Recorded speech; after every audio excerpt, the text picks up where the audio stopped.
شروع کرتا ہوں اللہ کے نام سے جو بڑا مہربان اور عطاً دیوان ہے۔ آداب ناظرین، میں ہوں آپ کا میزبان عبدالواجد اور آپ دیکھ رہے ہیں تسنیم ٹی وی۔ ناظرین، ہماری خاص پیشکش اسلام کے جنگجو میں آپ کا استقبال کرتا ہوں۔ ہماری اس پیشکش میں خلیفہ ثانی حضرت عمر رضی اللہ عنہ کا ذکر چل رہا ہے اور آج جانیں گے اس خاص پیشکش میں آپ کی دینی خدمات کے بارے میں۔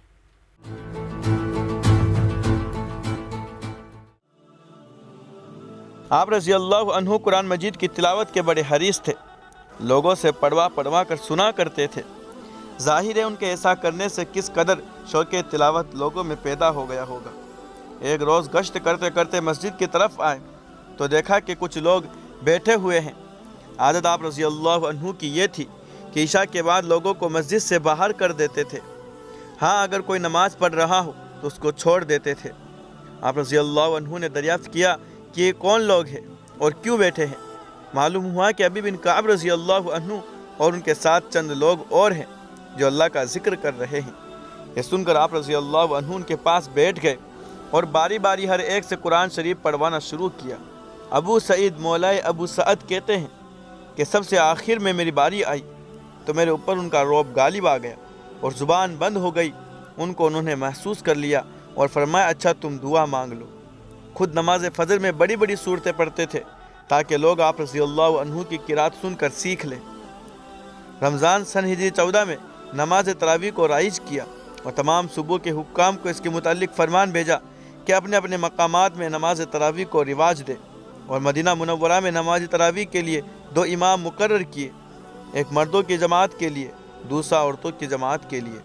یہ چیزیں فقط قرآن کے رواج کا بہترین ذریعہ بنی۔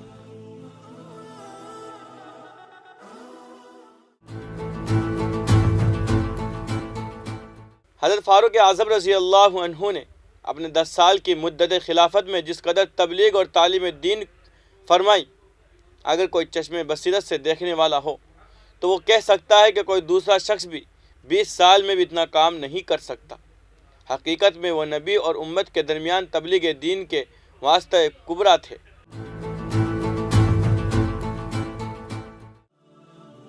تمام ممالک مفتوحہ میں ہر جگہ قرآن شریف کا درس جاری کیا، معلم مقرر کیے، ان کے وظیفے معین فرمائے۔ خاص مدینہ میں چھوٹے چھوٹے بچوں کی تعلیم کے لیے جو مکتب تھے، ان کے معلموں کا وظیفہ 15 درہم ماہوار تھا۔ بدوئے میں قرآن مجید کی جبری تعلیم رائج کی۔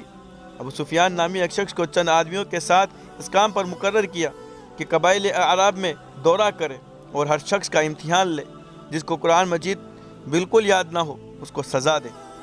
حضرت معاذ بن جبل رضی اللہ عنہ اور عبادہ بن صامت رضی اللہ عنہ اور حضرت ابو درداء رضی اللہ عنہ کو ملک شام کی طرف بھیجا اور فرمایا، پہلے حمص جاؤ، وہاں کچھ دنوں قیام کر کے تعلیم قرآن کا نظام درست کرنے کے بعد 3 میں سے ایک حمص میں رہ جائیں، ایک دمشق میں اور ایک فلسطین میں۔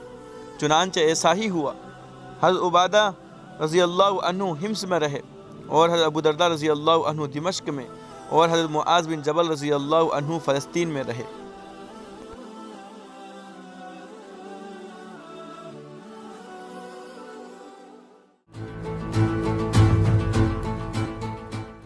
آج کی اس خاص پیشکش میں بس اتنا ہی۔ اگلے ایپیسوڈ میں پھر حاضر ہوں گے، تب تک کے لیے دیکھتے رہیے تسنیم ٹی وی، آپ کے میزبان عبدالواجد کے ساتھ۔ اللہ حافظ۔